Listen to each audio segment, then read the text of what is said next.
Bonjour, vous regardez toujours le 7-9 de Média TV, heureuse d'être avec vous au programme. Une nouvelle heure d'information commence avec le journal, le sommaire de cette édition. Fin du cessez-le-feu à Gaza, les hostilités entre Israéliens et Palestiniens ont repris et déjà des morts, 8 Palestiniens tués, dont la femme et la fille d'un chef militaire du Hamas.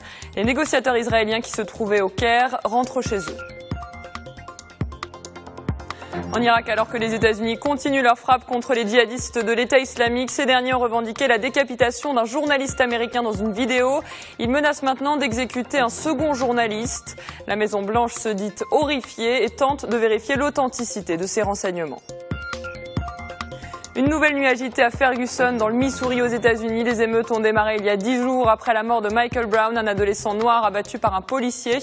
Les résultats de l'autopsie ont conclu qu'il a été atteint d'au moins 6 balles. Le ministre américain de la Justice promet une enquête transparente.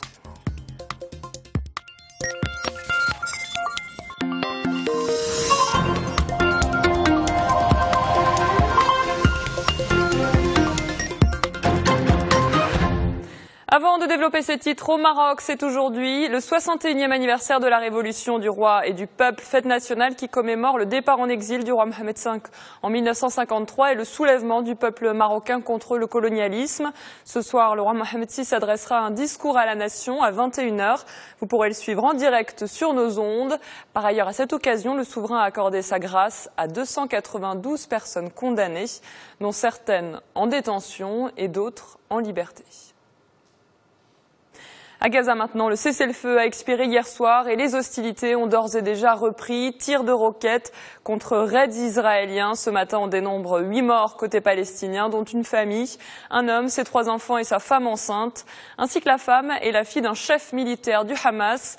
Pour Israël, Mohamed Deif est, je cite, une cible légitime à liquider. Le récit de Manal Al-Ardari. Les explosions retentissent à nouveau dans la bande de Gaza. Après une trêve plusieurs fois prolongée depuis le 11 août, les échanges de tirs entre le Hamas et Israël ont repris. Le mouvement palestinien a averti l'État hébreu. Israël ne sera pas en sécurité tant que les Palestiniens ne retrouvent pas la paix. Rappelés par leur gouvernement, les émissaires palestiniens et israéliens quittent le Caire ce matin. Ainsi s'envole à court terme tout espoir de trêve durable.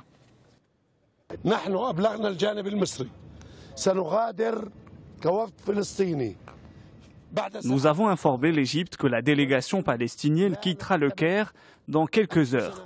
Et cela ne veut pas dire qu'on s'est retiré des négociations. Nous retournerons au Caire dès que la situation se révèle favorable pour poursuivre les pourparlers. Mais il faut savoir que l'arrogance d'Israël ne nous emmènera nulle part.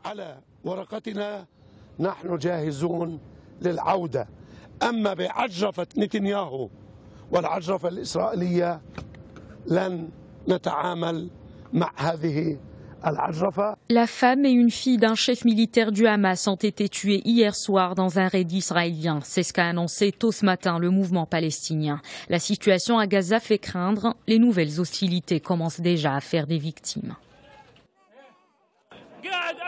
J'étais à la maison avec mes enfants. Des roquettes se sont abattues sur nous alors que les petits dormaient. Un avion israélien a lancé plus de 10 missiles sur le bâtiment. Que Dieu protège mes enfants. Des milliers de Palestiniens fuient leur quartier pour trouver refuge dans les écoles de l'ONU. Mais l'État hébreu n'épargne aucun lieu. L'offensive aérienne et terrestre israélienne a fait plus de 2000 morts palestiniens et près de 10 000 blessés dans un mois de combat. Et en direct de Gaza, nous retrouvons tout de suite notre correspondant Nicolas Robert. Nicolas, bonjour. Bonjour Alison, bonjour à tous. Alors on l'a vu dans le sujet, les hostilités ont repris dans la bande de Gaza. Nicolas, vous êtes sur place, les frappes israéliennes se poursuivent. Oui, depuis hier après-midi et toute cette nuit jusqu'à ce matin, les frappes israéliennes n'ont pas cessé. Dans certaines zones, il y a des bombardements toutes les 30 minutes. Dans la ville de Gaza où je me trouve, les bombardements sont un peu plus espacés, mais on a pu entendre et voir de grosses explosions depuis hier.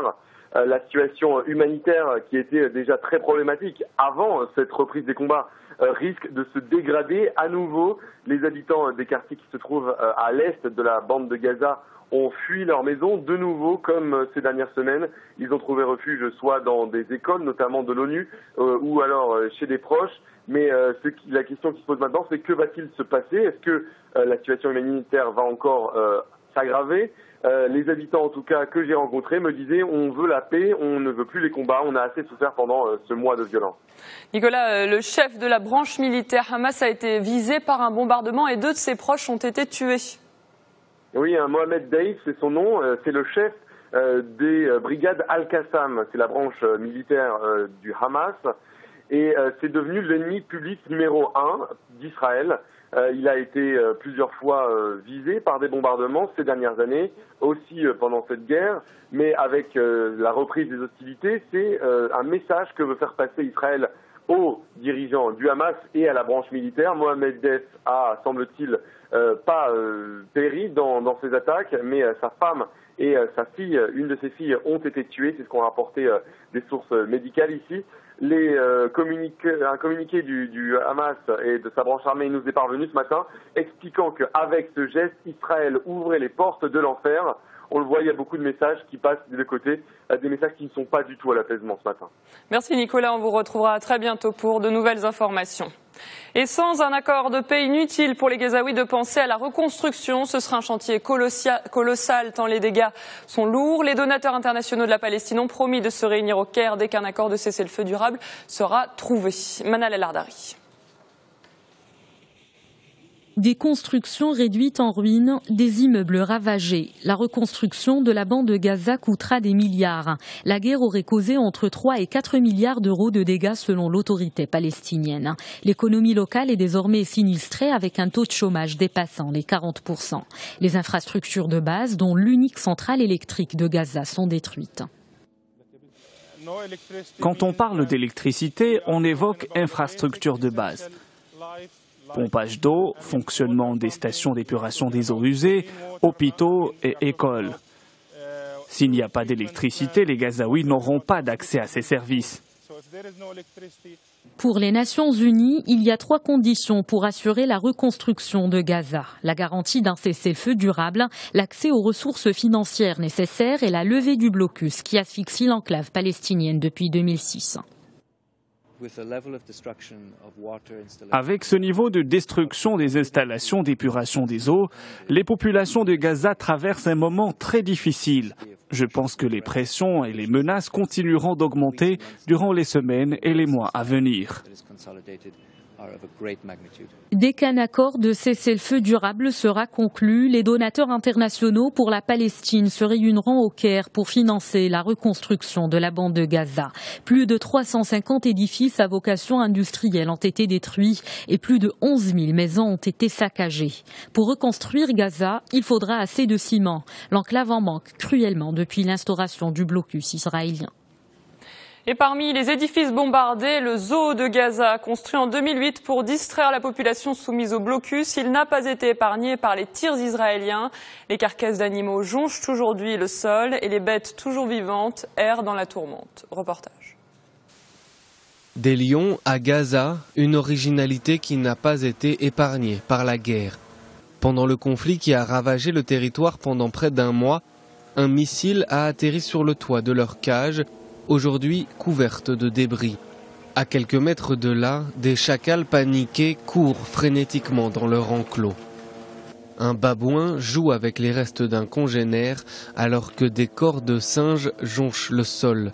L'entrée du zoo Al-Bissan témoigne de la violence des bombardements. Vous voyez, les cages des animaux sont très abîmées. C'est attristant de voir ça, car ils sont emprisonnés. Pendant la guerre et les bombardements, beaucoup de cages ont été endommagées et c'est couvert d'éclats d'obus. Farid vient tous les jours nourrir les animaux survivants. Environ 8 singes, un crocodile et plusieurs oiseaux ont été tués. Et aux alentours du zoo, les raisons des bombardements. Israël soupçonne que ces lanceurs de roquettes aient été utilisés pour frapper son territoire. Il y avait peut-être une base aux alentours d'Al-Bissan ou pas loin. Mais c'est tout le village que l'ennemi a décidé de punir.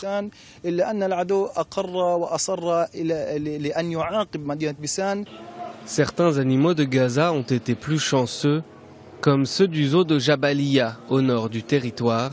Mais pour le directeur, le conflit laissera des traces psychologiques. C'est le bruit qui a vraiment affecté les animaux ici. Le bruit des bombes les a terrifiés. Quand les oiseaux ont entendu les bombardements, ils ont été pris de panique et se sont mis à voler dans tous les sens et à se cogner contre le grillage.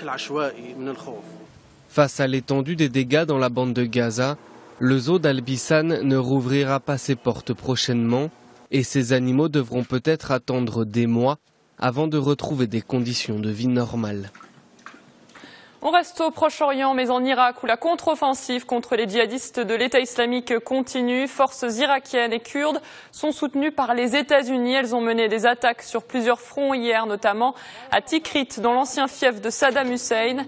Mais selon des témoins, la progression des forces gouvernementales a été stoppée et elles se sont retirées de la ville. Pendant ce temps, l'ONU prépare une grande opération humanitaire pour venir en aide aux demi-million de personnes déplacées. Un pont aérien sera établi entre Aqaba en Jordanie et Erbil, la capitale du Kurdistan.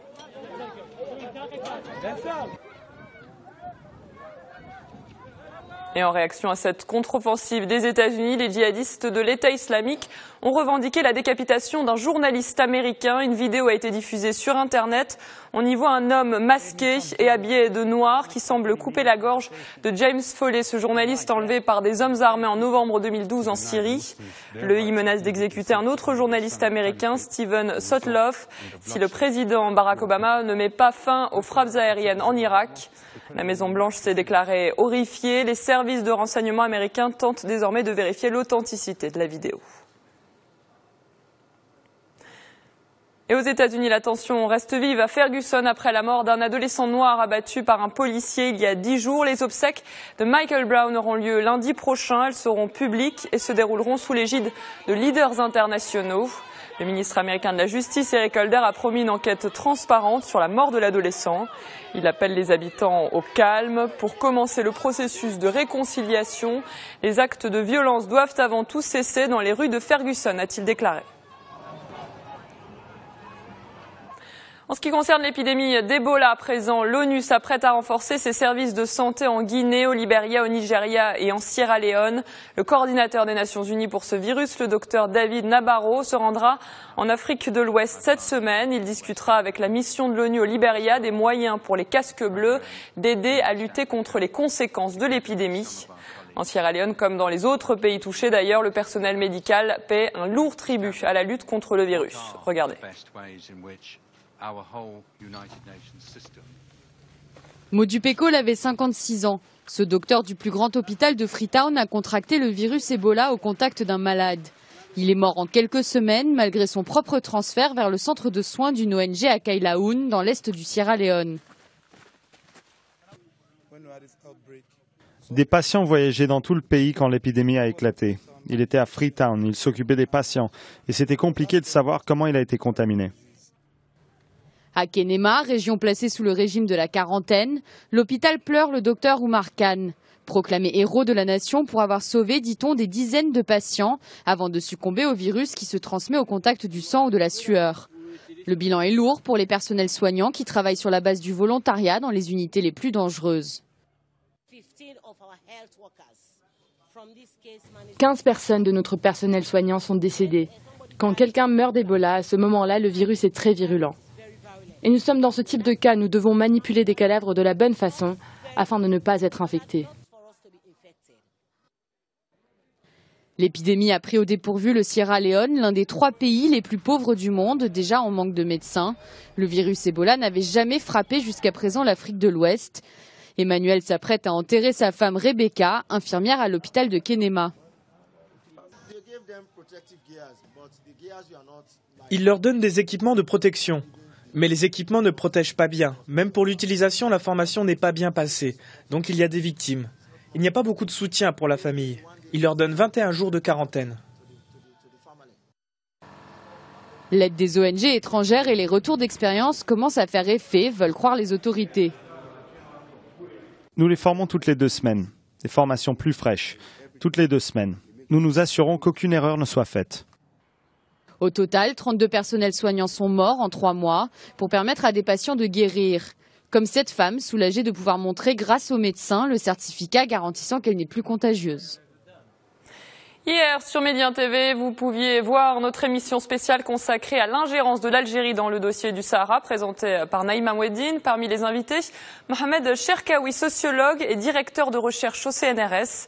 Selon lui, l'ingérence d'Alger dans les affaires du Maroc prend différentes formes. Elle est financière, militaire et diplomatique. Concernant l'ingérence financière et militaire, je vous propose de l'écouter. Selon un journaliste d'Alger Times, le pouvoir algérien aurait dépensé 250 milliards de dollars pour contrer et saboter la politique extérieure du Maroc. Je pense que sur une période de 40 ans, cette somme est tout à fait réaliste. Mais il me semble que, outre les 250 milliards dont parle ce journaliste algérien, il faut ajouter toutes les dépenses militaires que les maîtres d'Alger dépensent en achats militaires pour, évidemment, contrer le Maroc. Or, ça atteint des sommes effrayantes. L'Algérie a aujourd'hui le budget militaire le plus élevé d'Afrique. Son budget militaire a dépassé celui de l'Égypte, il a dépassé celui de l'Espagne, et il est en train de dépasser le budget militaire d'Israël.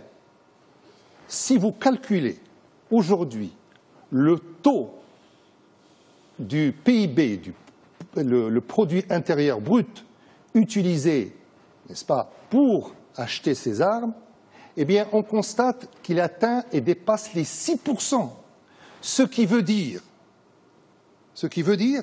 que ce taux est le plus élevé du monde. Abstraction faite, bien évidemment, de l'Arabie saoudite, pour des raisons que nous pouvons parfaitement comprendre. Voilà pour le journal. Tout de suite, c'est l'heure de la revue de presse. Qu'y a-t-il dans vos journaux ce matin? La réponse avec Taoufik Nasseri.